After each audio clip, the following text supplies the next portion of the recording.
All right, guys, I thought I'd do a video on adjusting your brake, and as well as your clutch. And I know not everybody has a clutch, so there's two methods of doing your brake and two methods of doing your clutch. Method one for your clutch is for those who don't have a clutch. So I'll start with the brake since everybody's got a brake. So open wheel cars, not too sure of the prototypes, but I'm pretty sure it's going to be the same way. I haven't driven those yet, but when it comes to open wheel cars, the cars are very light, very easy to lock up. Um, Now, I will say I'm not a pro driver. I don't have time to sit here and practice and really work on my braking the way it should be. What I'm about to show you guys, some people may see it as a way of cheating, um, but regardless, I use it. I'm kind of glad that iRacing has put these features in here to allow those that don't have higher end pedals or pedals with software to manipulate their brake and their clutch. So uh, back to the open wheel cars, lighter cars, very easy to lock those cars up. Um, just because a little bit of brake pressure will cause them to lock up. You've got to be very, very delicate with the brake by applying. To get slowed down, you got to apply a lot of brake, but you got to be very good at bleeding the brakes off quickly as you are losing speed to keep from locking them up. So, a lot of practice can prevent that when your brake pedal is at 100%. But again, I don't have all the time in the world to practice, so I use the tools at my disposal, and we will get started. So, right now, if you take a look at the input calibration, my clutch, brake, throttle, all on 100%. Okay. Um, Easiest way to mess with your brakes is using the little slider. Says max range. You change that to 80%. You press all the way down on your brake pedal, and you are only going to get 80% input. Um, to show that I'm not messing with anything, this is my software for my pedals, and I'm getting 100% in the software, but the output that iRacing is receiving is only 80%. So that's the easiest way to do it. I don't do it that way. I probably could, but I just don't. So what I do is I change my brake. So I run Porsche Cup. Um, I actually use 80% max output on my brake just for more consistency. I don't really have an issue with locking them up, but it just helps me um, be a little more consistent in my braking in this car.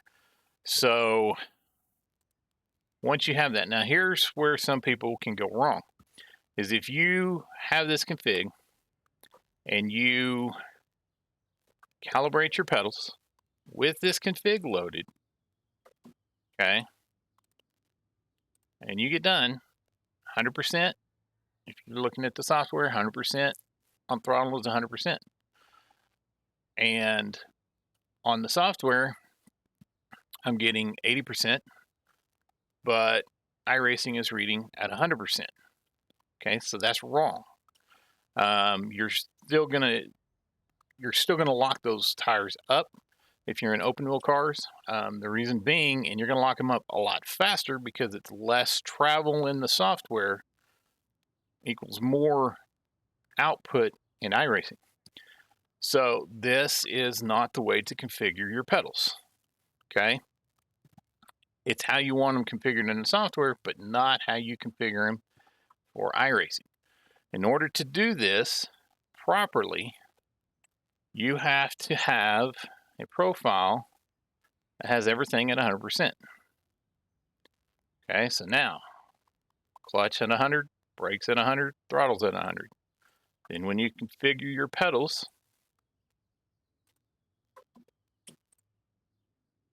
now everything's at 100%.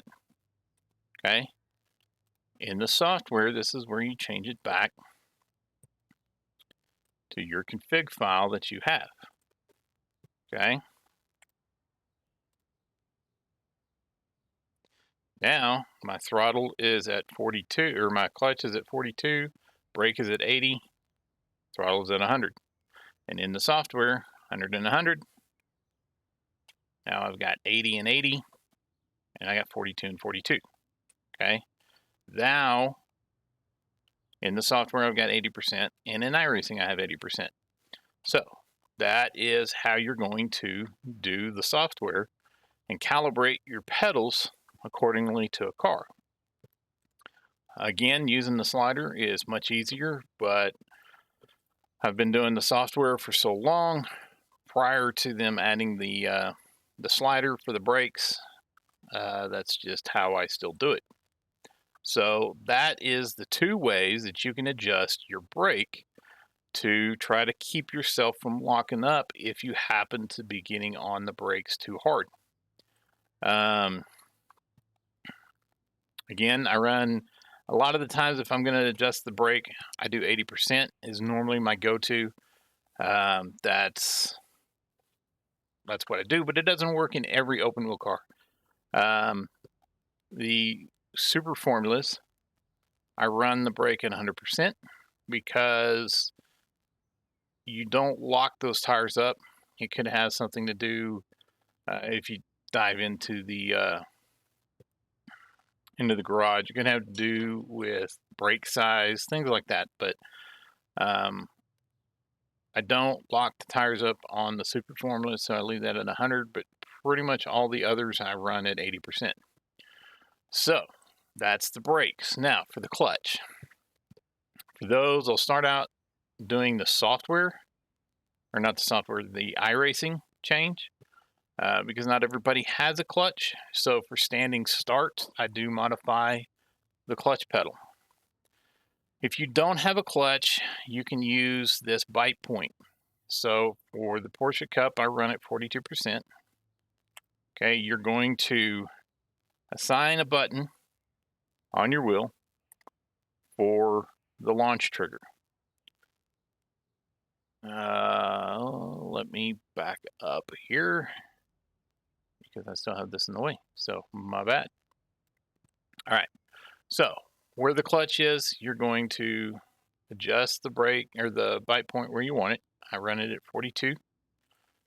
You're going to set up a launch trigger, and then under the control for second clutch, you're going to set up a button for that one. Okay. So now you've got two buttons for your clutch. If you take a look at the bottom left-hand corner where the gear icon and all that is, if I hit my clutch pedal, it goes to 100%. If I hit my launch trigger, it also goes to 100%. But if you hold them both and let go of the clutch, wrong. If you hold them both and let go of the launch trigger, it goes to 42%. Okay? So that's how you can set your bite point. You have to have two buttons set, but you release the launch trigger button and you hold down on the clutch. And then that'll get you up to speed. So right now, if I was to do that, pit lane speed limit is 50 miles per hour. Now this car is not going to spin the tires because it's very, very slow. So it's very slow to get going with no clutch. Okay. If you just hold the clutch, no launch trigger, hold the clutch, and then let go, okay, you're going to spin the tires. If you hold the clutch and the launch trigger on throttle, let go of the launch trigger, okay, it takes, I'm not used to the buttons. That's probably where you're going to want to adjust your bite point a little bit more. So that would be a lot more playing with your bite point. So again, I have a clutch, so that's what I use. So we're going to go back into the options. And we're going to pause this.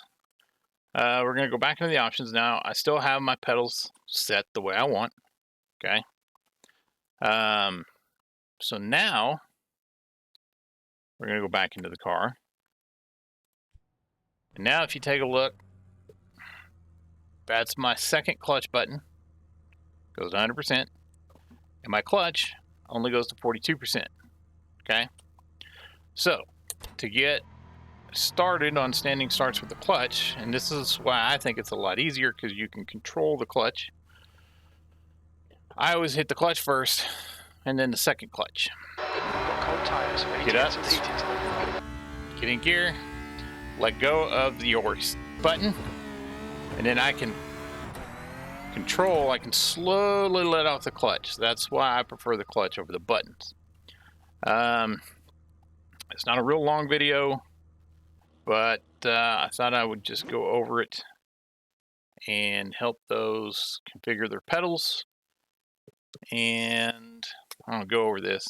There may be other videos that may be better than mine. But anyways, thought I'd put it out. Hopefully it helps. You guys have any questions? Comment below. There's a link to the Discord. You guys can jump in the Discord, ask questions. We can get in a little more depth on the Discord than we can on the YouTube comments. So anyways, thanks for watching. Hope it helps, and hope to see you guys out there.